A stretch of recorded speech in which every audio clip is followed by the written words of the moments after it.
Okay, Mr. Thomas, many people say that the Queen's Counsel are the best lawyers, and you don't have any Queen's Counsel on your defense team.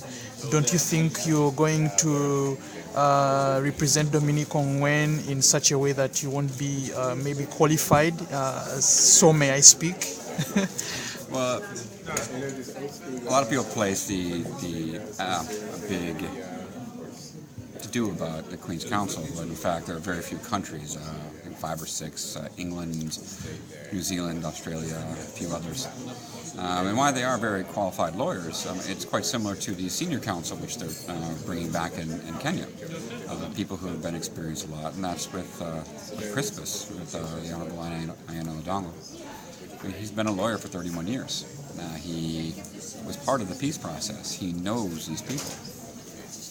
I've worked with Queen Counsels. I've worked with senior attorneys from Kenya. I've worked with attorneys from here in the Netherlands and the United States, Canada. I mean, it's the experience that makes you a good attorney. The experience and their knowledge on the individual cases. And would a Queen Counsel do good in this case? Yeah, but would they do better than Crispus? It'd be hard to say that they would. A lot of times when we're down there in Uganda and we're interviewing people, they meet us because they trust us because Crispus is the attorney. Whereas if we had a big QC from the United Kingdom, it'd be a little harder to meet a lot of the people that we have interviewed and talked to.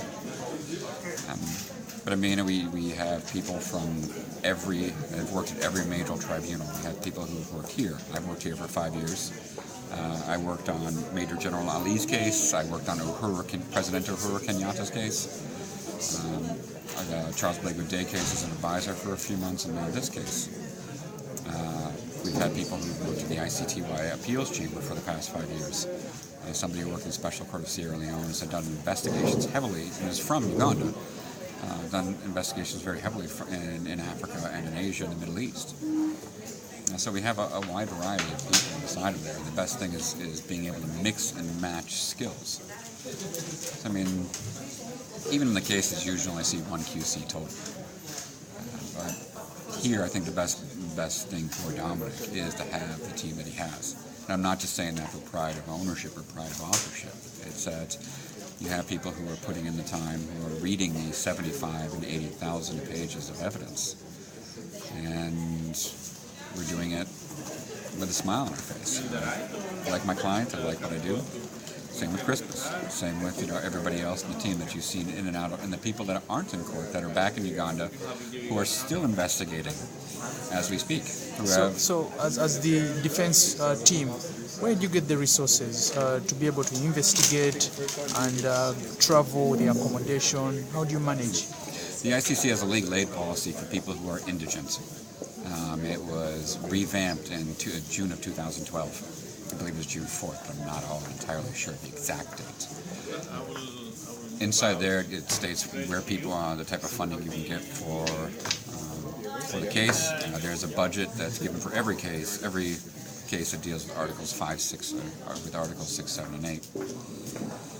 Those budgets are right now at €73,006 total for your investigations. That would include the plane flights down there, reimbursing witnesses who had to take off work or that had to travel to meet us, or if we have to travel a large distance to meet them, if we have to spend the night in a hotel.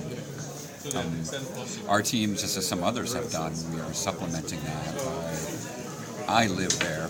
Luckily, we were able to find one attorney that lives there to work with me, and our investigator has a place up in Gulu. So it works out really well, so we can save money on our budget. And then when it comes for our salaries for our team members, it's the same thing. Legal aid policy allots for so much money for the team members, and you divide it up equally.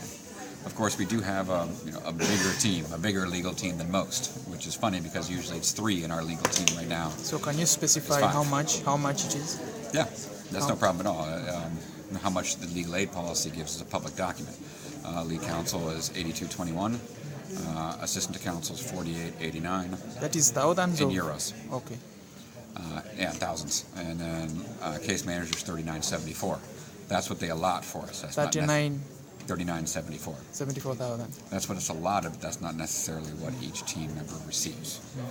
So it's also based upon how you want to split the funds. If you want to try to get more people, lower it down a little bit, and then have somebody else help out. Have you because I had concerns that Ongwen wasn't visited by the family. How have you gone about that? Is it possible, or They're allowed. They're allowed to visit. The one problem is that us as attorneys, it's a professional violation of the code of conduct to pay for the flights for the families to come up here. And that was also one of the many reasons, not just the sole one, but one of the many reasons of why we wanted to have the hearing in Gulu. We have solicited, asked for funds, frequent flyer miles from several different organizations. I will not name them out of respect for them, and they've all declined thus far. That doesn't mean we're still not looking.